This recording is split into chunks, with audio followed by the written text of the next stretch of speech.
All right, good morning, everyone. Not sure the mic is needed, but it's a big room, so for the folks in the back, we'll go ahead and use the mic.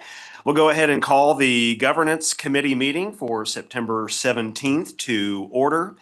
First item on the agenda is to consider the minutes from the June 11th, 2025 minutes. Would entertain any discussion, if not a motion for approval. So moved. Okay, motion by Regent Mendoza, I can second. second by Regent Parasker. Any further discussion? All those in favor say aye. Aye. Any opposed? All right. Moving on, we will review the Governance Committee work plan for fiscal year 2026. John Yeary. Thank you, Chair.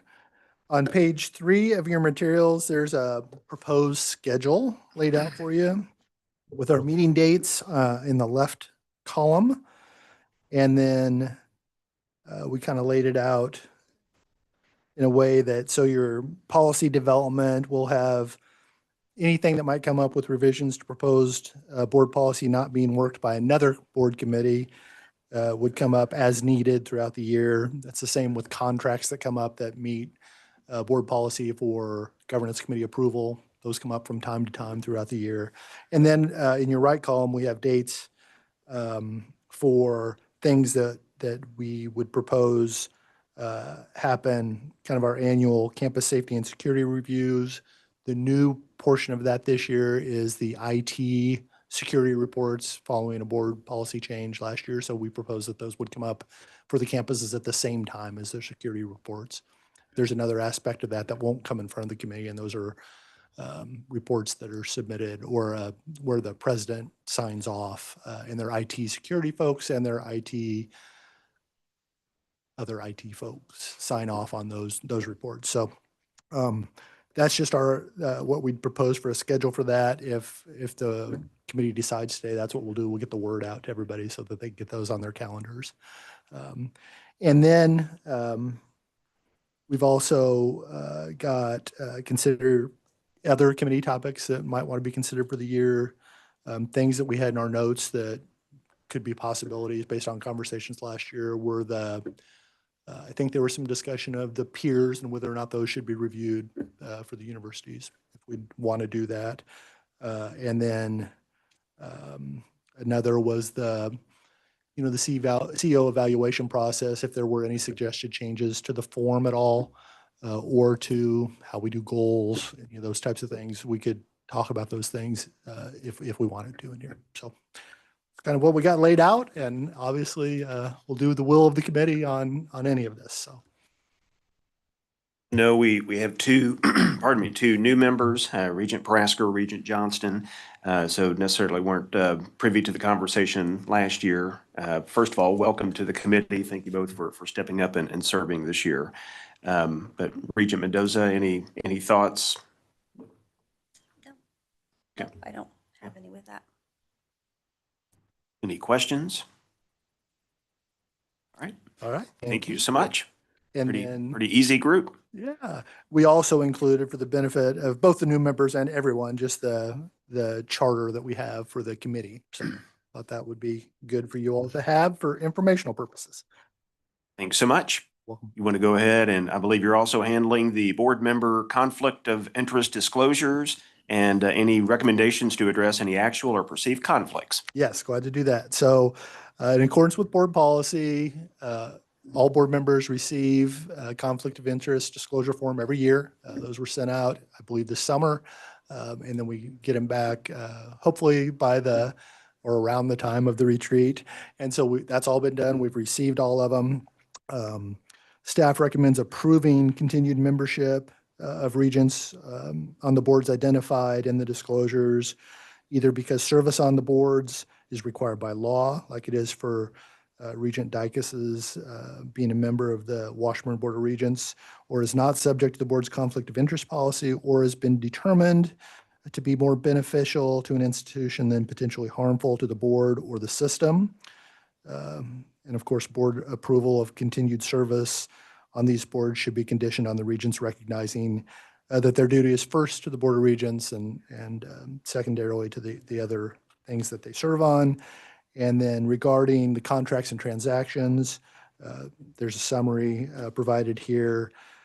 Those have all been reported, and staff recommends directing that the regents, involved regents excuse themselves from participating on behalf of the board in matters involving or related to those contracts or transactions if they come before the board. And I can go over in more detail each of those if you'd like me to. It's all in the packet. I don't know if that's necessary. Okay. Yeah. So. Any questions of John? Okay, we need to formally approve we will need a formal approval on those, so would entertain a motion to approve. Okay, we have a motion by Regent Johnston, I'll second. second by Regent Mendoza. All those in favor say aye. Aye. Any opposed? All right. All right. Thank you again for your work, John. Thank you all. All right, item 4, consider proposed updates to board regulations not being worked by another committee, Kansas Nursing Service Scholarship Program. Gage. Thank you. This is a staff request for the legal department to begin the process of amending the board's regulations concerning the Nursing Service Scholarship Program. The primary reason for the request would be to eliminate a requirement in the regulations that a student receiving the scholarship attend classes full-time and for 12 credit hours to be eligible. So this change would widen scholarship eligibility, and staff have reported to us that nursing programs now frequently only have a 9 credit hour semester. And so this is essentially reducing in a number of students who are applying for the scholarship, not being able to be awarded. So they'd like to amend our regulations to loosen up those requirements and allow the scholarship to reach more people.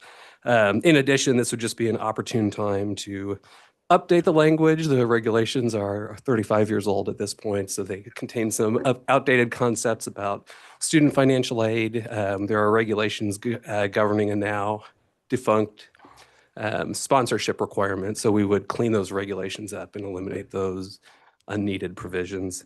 If approved to go forward, we'll begin the state notice and comment rulemaking process, and then the final draft will be submitted to the board for its decision whether to adopt those at a later date, probably at least about 6 months out.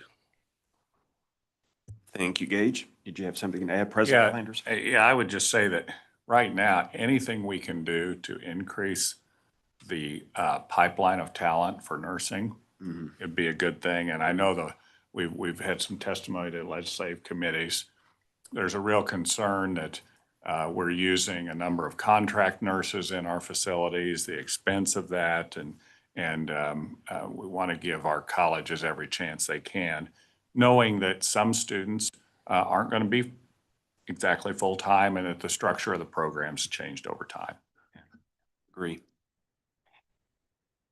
Any questions? Regent Mendoza. Yeah, I don't have a question. I just wanted to say, I think this is really going to benefit those students, not just because the program maybe the hours have changed, but we do have students that aren't able to go full-time because they work or their parents and that kind of thing. So I appreciate moving forward to reach more of those students. So Agree. Is that a motion to accept? yes. Okay, we have a That is the motion motion. by Regent Mendoza, second by Regent Johnston. Any further discussion? All right, all those in favor say aye. Aye. Any opposed? All right, thanks for your work on that, Gage. Thank you very much. Thank you. All right, move through the agenda fairly quickly. Any other items to come before the committee this morning? All right, hearing none, we will stand adjourned. Thank you again.